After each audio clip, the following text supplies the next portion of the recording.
So what do we have today? Similarly, since yesterday or something, I do some things of audio except talking dirty. So this is something I did when I was just got together with Bella. I think it was quite a few years ago, like 2020 even. And the coolest thing about Diablo 2 back in the days, yeah, more than 20 years ago, is that people did all these unique builds. Um, so that's it. Let's try to upload this on YouTube even. Of course, even the title might make it not go through, but I call this necro anorexic bulimic. Now, since this was quite a while ago, I didn't have a very strong laptop, so even when I tried to record stuff, it sort of didn't work very well. It only worked at like 640 times 480, at least when I tried it on RuneScape, but for this build idea, I didn't record anything. I made one single screening, and it's this amazingly overpowered ring. So here we go. My throat is starting already, but I don't care. I'll do this. Let's close that and that and that and that. So yeah, I'm calling this build anorexic bulimic necro. Basically, you're so skinny, you're not even skin and bones anymore, you're just bones. As the name might suggest, you put nothing into vitality at all. Being a single player non-cheater, I have no idea how people get several hundreds in mana from nowhere, or do they go potions like mad? Or both? Rules: only magic bone spells. Teeth, bone armor, bone gold, bone prison, bone spirit, bone spirit. Just enough strength to wear the equipment needed, the rest goes into energy. No resist or defense equipment either, no twinking, no mercenary. Yeah, so that's unusual. I did find a build like this recently, but the guy used rune words and mercenaries and teleport. I mean, could it get more boring? So your bones are your defense and your tank. First bone armor, then bow wall, then the most amazing one of them all, bone prison. It seems like when you stack bone prison, they all act as one entity. So even if you only have a 100 HP wall, if you spam it 10 times, then it will turn into a 1000 HP one. Bone prison works even on Diablo, although certainly he invented the thing. Lol, you'll catch him off guard. He'll be thinking, how many times should I make my slow melee attack on this white gold strange thing? I'd recommend putting many points in Thief in the beginning, and when you reach higher levels, you can use the Act 1 reward to redistribute to the higher spells. When I was making my mod, I made it so all the projectiles on Thief could hit a single target, but it wasn't for this one. Anyway, Bone Spirit works fine on its own, but if you're lazy or partially blind, Bone Spirit is the way to go, although you'll only use it when fighting a single enemy. It'd be better to max out Prison and Wall first before putting points into Spirit, that way your bone armor gets stronger. As for, yeah, and I remember writing something like this even longer ago, like, yeah, maybe 1 year after Diablo 2 was released, and it was for Quake to Gloom, and maybe it was like maybe 5 pages or something. And the first reply I got was, "There's so many balancing ideas that it baffles the mind." Basically, I just went through the whole game and explaining like how things work. And when I wrote similar stuff to this to Bella about RuneScape, she's like, "You're so sweet, wanting to make me understand the game." So even if I sound like boring in this was my writing style then. I started this build boring as I am with Corpse Explosion and an army. At Act 3 I stopped using Corpse Explosion and made use of the Place 8 trick to get more of a challenge. Then I was reading around, remember I haven't played any computer game for 15 years, and found a hero editor. I only use it to exchange equipment and jump rooms between characters, and of course the most fun, to reset my stats and skills every so often. Something I don't understand is that all these people saying what equipment should I twink my new character with? And all they do is infinite bounce runs anyway. Those aren't challenging and they're downright old. They destroy the entire essence of the game. Which gets me to my next point. I was using Place 8 early on, but damn it, 50 magic find on Place 1 gives you better loot. And fighting huge HP monsters with my bone spear gives nothing. Absolutely nothing compared to raiding bosses. It was so depressing. I'd probably taken 10,000 items back to town to identify and sell and assess their quality and never got any necro friendly equipment. No large plus mana, no good plus skill bonds or heads, no faster cast rate, nor improved run speed. So I don't really understand how an offline planet that has no internet connection and is policing game through has ever managed to advance far in it. For any player, you get basically no or negative resistances, a little defense and block radius, no faster attack speed, no run speed, no cast rate, no nothing, until you start raiding bosses and the uniques flow like mad. It's really sad that the game, which takes pride in its incredibly advantageous system on all planes, ends up rolling so terrible equipment that I just don't bother picking up magic items anymore. And Raz, why do I really honestly bother? Even with my Necro at level 52, I've been unable to find something beyond plus 10 fast cast rate on rings as the best attribute, which by the way I got from transmuting 3 amulets. It seems fast cast rate is so low in drops that even Act 1 Blood Morbies won't give them to you. But when I get these slaps in the face when wasting huge amounts of cash on gambling rings and amulets for many Ks or even millions, I at least have my faster cast rate. I'd also like to call my necro the bulimic vacuum cleaner. I grabbed basically everything I could find and poured them out in the shops, even bolts and potions. And yes, I did manage to find some good ones from the shopkeepers eventually. Right now I'm waiting for the white rumor to be put into practice, but I'm not finding any good two socket ones, so I wanted rumors them too. Whatever.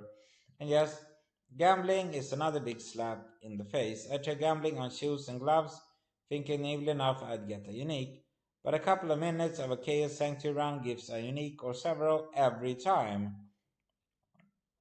While if I amass several hundred thousands of gold and invest them all in the aforementioned potential items, I'm just left with things like plus 5 life and magic damage reduced by 1, if I'm lucky. Starting from Act 1 Nightmare, things got very interesting. I reset my stats and skill points again and made a completely dedicated anorexic necro. I eventually got tired of it and went back to summoner bone build. But it was fun while it lasted. Sneaking around corners, having bone prison on your trigger figure, assessing the potential damage of the enemies. Yes, it was actually scary and exciting. I tried building up my resistances. No, I didn't have any magic find equipment. I had dirt. But still, the results were the same. If I were to encounter an extra fast cursed lightning or cold in shot and beast, I'd still be dead in a blink of an eye anyway if they got their hands on me, or if I trapped myself together with them in a bone prison. Lol. For fun, approximate bone spirit damage. From 200 to 7,400. Whoa. Of note is I saw a discussion of a level 99 PvP barb who had around 7500 HP. If you could truly max out your plus skills, absolutely possible is 40,000 skills. I think you could if you roll the max damage on the spear, butcher him in one shot. La. Mm. A screening from a rare ring I got this morning, level 54, Act 2 Nightmare, Place 8, 30 Magic Find. Dear God, I think I'll do normal CS runs again. It's just a damn joke. Although after reading around, I realized that the drops are the same thing as using Place 1. Still, it's fun to level up faster and increase challenge monsters to 50% more damage. But I think I'll edit the TXTs to give me Place 8 drops. By the way, I swear bone armor has a running speed penalty. Update. So here's the most amazing overpowered ring ever. This is the best ring I ever got. Probably playing at least 20 hours or more. And the ironic part is its name, Bitter Turn. Yeah, you get so bitter from these shit drops that you just turn away from the game forever. So 5% bonus to attack rating. Wow. Plus 4 to mana. Poison resist plus 18%. Plus 6 to light radius. It seems I got both a prefix and a suffix on light radius. Wow. So, um, so I'm still in Act 2 Nightmare at level 56. Have been doing a lot of CS run, got myself tons of items, but it just sucked the fun out of the game. Didn't want to play for several days. I wonder why my other lower level characters weren't enjoyable to play. because I couldn't do zero challenge bot rounds. That's why. I've started modding the game a bit, but the task is just humongous, and it'd be better if I just balanced these overpowered skills as they were. Started a Dragon Talon Assassin, I've been kicking everyone's ass so far in Act 3.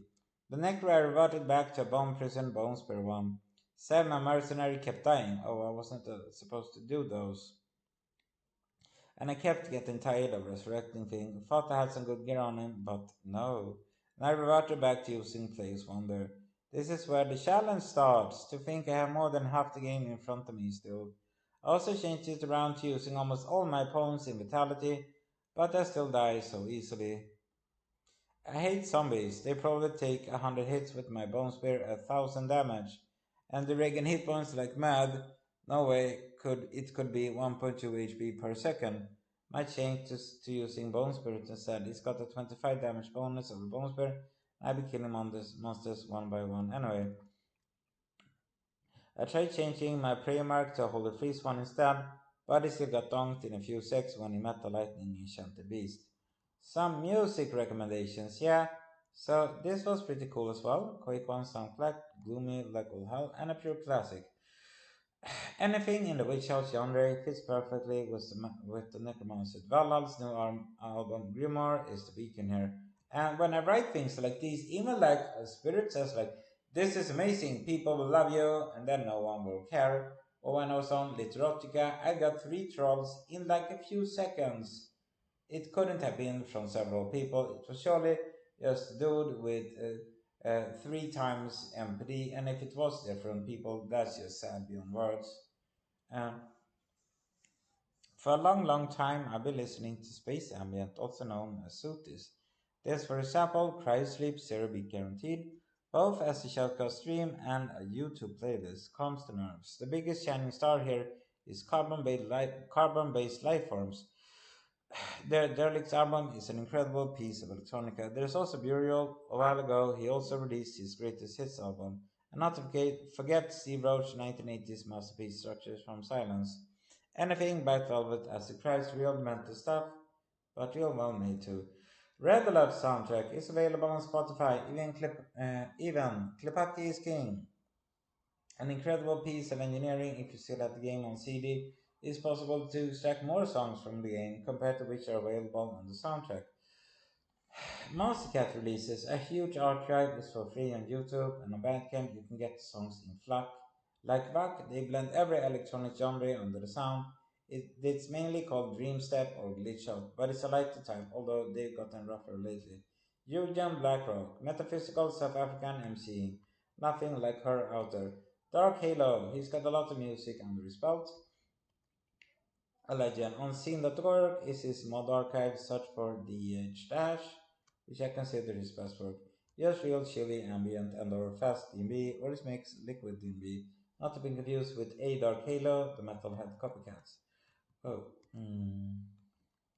Otherwise, I'd recommend use about any music actually. Playing computer games makes me more alert, but not like before when I got annoyed by everything. I hear every instrument and voice much clearer. Diablo 2 has made me fall in love with my record collection again. Yay! So I could try reading the rest, but that's about it. 30-minute read. So yeah, check out Diablo 2. It's actually for free on the Wayback Machine of all things. And the Wayback Machine is cool. They're literally like a digital library. And I know at least Immortal Technique has released an album there called The Martyrs, so check it out. And it even has like old versions of like Windows and stuff, so that's just amazing. Or you can buy Diablo 2 Remastered. I'm sure it doesn't cost a lot. And it might play on your comp, I don't know. The thing I noticed though is that footage of Diablo 2 Remastered and the original, I sort of don't notice any difference. Playing or like looking closer, or even playing zoomed in like 640 by 480 like in the original Diablo 2 is probably quite an experience because the textures and polycounts are quite nice. Anyway, see ya.